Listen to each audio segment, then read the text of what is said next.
Thanks, Chris. And we start with the latest of the terror attacks at the Boston Marathon. 3 people are confirmed dead. At least 176 more are injured, some of them critically, with missing arms or legs. 2 of the dead have been identified. The first, 8-year-old Martin Richard. Martin was in the 3rd grade. His mother and sister were seriously wounded. This photo of him is breaking hearts across the country. Martin holding up a sign that says, "No more hurting people. Peace." The other identified victim is 29-year-old Crystal Campbell. Her father says the family is shocked and devastated. Officials think the bombs consisted of explosives and shrapnel packed in pressure cookers, hidden inside black duffel bags. President Obama will travel to Boston on Thursday to speak at an interfaith service. Today, he vowed to find those responsible and labeled the bombings an act of terrorism. This was a heinous and cowardly act, and given what we now know about what took place, the FBI is investigating it as an act of terrorism. Anytime bombs are used to target innocent civilians, it is an act of terror. It will take time to follow every lead and determine what happened. But we will find out. We will find whoever harmed our citizens, and we will bring them to justice. Today, we also are getting new video of the actual explosions, including the only tape we've seen taken by a woman actually running in the race.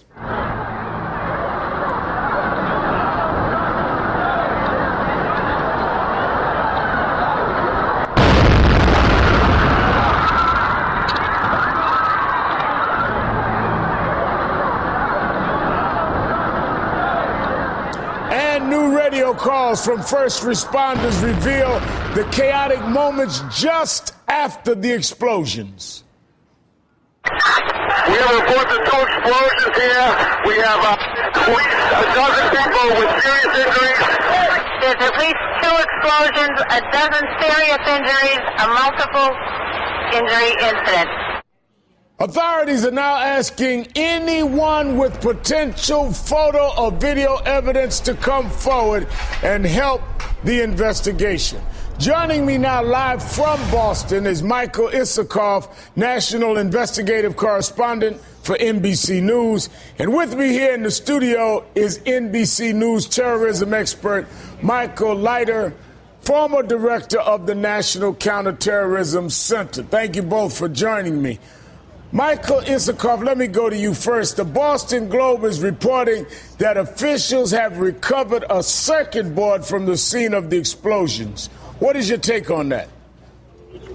Well, the FBI would not confirm that at the briefing we just had. They did confirm that there were 2 devices, both in black nylon bags, pressure cooker bombs. One point that I thought was quite interesting that FBI Special Agent in Charge Deloria made, Richard Deloria, is that these were heavy bombs. So we had 2 heavy bombs in black nylon bags at 2 locations about 75 to 100 yards away from each other that were set off within 12 seconds. It remains an open question whether that could have been done by one perpetrator or more than one. To have placed those 2 bags within a short period of time in this open, crowded area and not be noticed does raise questions whether one person could have pulled that off. I should tell you that a couple of other pieces of information I've learned tonight that federal law enforcement source confirms that prosecutors are preparing search warrants most likely to be executed tomorrow, a limited number in the Boston area, in their continuous search for evidence in this case. That suggests that there are at least some leads. But Mr. Deloria made clear in the press briefing this investigation is in its infancy, and the number of the search for suspects and motives remains wide open. Leiter, what does this mean? I mean, is there anything here that's a breakthrough? The public clearly wants to see what happened and why, but at the same time, you don't want to rush and bring in something or someone that you can't really get the evidence to back up. So is there any breakthrough at all in any of this? Well, it's still relatively early, but I think there are two things that are really important. The type of bomb doesn't tell us all that much. Lots of different groups have used this bomb. You can find out how to make a pressure cooker bomb on the internet. Wait a minute, you can find out how to make this kind of bomb on the internet. So we can't say this type of bomb tells us something about its Group A that uses this, or terrorist Group B, or that is foreign or domestic. None of that comes from our knowing the type of bomb. That's right. Both domestic and international groups have used this kind of bomb. Most recently, it was the type of bomb used by the Pakistani Taliban in Times Square that didn't work. But domestic groups have used it in the past. One piece which I think is important that came out today is that the FBI now knows how these bombs were delivered to the scene, at least in their final stages, that they were in black bags. And you've heard all the calls for the video and pictures from the public. This is critical because the FBI now knows a little bit more what to look for. They know what's suspicious, which is large, or at least black duffel bags carrying 40-pound weights. That is rather distinctive, and they can look for that. So when they're looking through these videotapes and pictures, they now know what they're looking for. People carrying these black duffel bags rather than just looking at random for something suspicious. That's right. Otherwise, just trying to figure out who's suspicious, not so easy. Knowing people are carrying black duffel bags, that's important. Let me show you this. You and Michael Isikoff. FBI moments ago talking about what was recovered from the scene. Let me show you this press conference. Among items partially recovered are pieces of black nylon, which could be from a backpack, and what appear to be fragments of BBs and nails, possibly contained in a pressure cooker device. This morning, it was determined that both of the explosives were placed in a dark-colored nylon bag or backpack. The bag would have been heavy because of the components believed to be in it. Michael Isikoff, that's the FBI agent in charge of the investigation. He's describing the bags as we've just heard Leiter here talk about, Michael Leiter, and the significance of that. Does that suggest to you, one, it helps them identify, as Michael has said, what they can look for in a photo, but that it may lean toward what you're saying, that some are saying this may have had to be more than one person?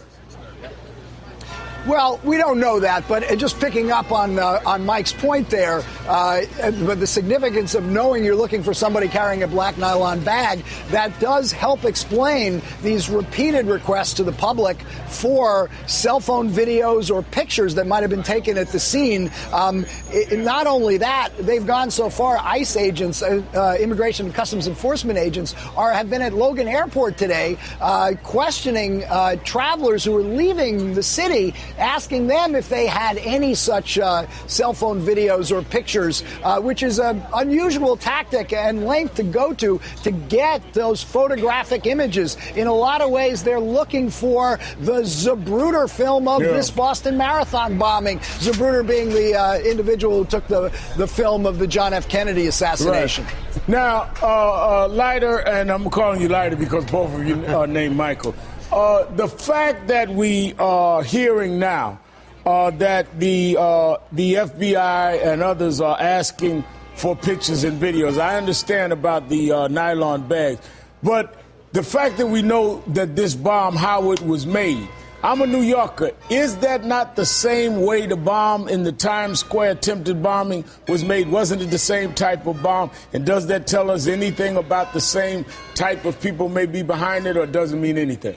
I don't think it means that much. It was the same kind of bomb as in Times Square, and that attack was sponsored by the Pakistani Taliban. Okay. Two reasons that's not that important. First of all, the Pakistani Taliban has already said they didn't do this. And if they had, I think they would have taken credit for it. Second, that was an exception for how groups like Pakistani Taliban and al-Qaeda normally build bombs. Oh, it was an exception. That's not what they've used in the past. Okay. So I don't think that's a tactic they would be likely to use. One last point that is important and we have to note is the circuit board. That gives the FBI a sense of how the device might have been detonated and controlled, and also circuit boards can potentially be traced. If it's from a cell phone and the like, there might be a history about that cell phone. So that will be another critical investigative piece for the FBI and the Boston police. Michael Isikoff, is it troubling, or should we be troubled, that there seems to be no leads or no theories that are being put out publicly yet a day later, or are we being overly anxious? I'm talking about the public, that is. Sure. And look, there is a contradiction here. Mr. DeLauria said yesterday there's no imminent physical threat to the public. But the fact is that there is a bomber, a terrorist bomber or bombers who are at loose in the community and who they don't know who they are at this point. So I think that is on its face a pretty troubling situation. And it does raise questions about just how calm and reassuring federal officials can be at this point. Now, Leiter, the doctor at Boston Hospital says that shrapnel is being removed from bomb victims. Look at this. We have removed objects from at least 3 patients that clearly were designed to be projectiles and were built into the explosive device. These objects are ball-bearing type or small shot type. We have also removed over a dozen small carpenter-type nails from one patient. Small type, carpenter type nails. Does that tell us anything about the people or person that may have done this and what was used? It doesn't tell us anything about the people. What it does tell us is what they're trying to do. And they're not just trying to scare, they're trying to maim and kill. So this was intended to maim and kill. This was not just something to scare people at a big event. I think there is no argument to the contrary. Putting things like that, you are trying to get projectiles that are deadly to the people around them. All right, Michael Leiter and Michael Isikoff, thank you both for your time tonight. Coming up, ordinary people reacting in an extraordinary way. Stories of heroism and kindness in a moment of crisis. And we're learning more about the 8-year-old boy, Martin Richard, who died in yesterday's blast, and how his community is coming together for his family.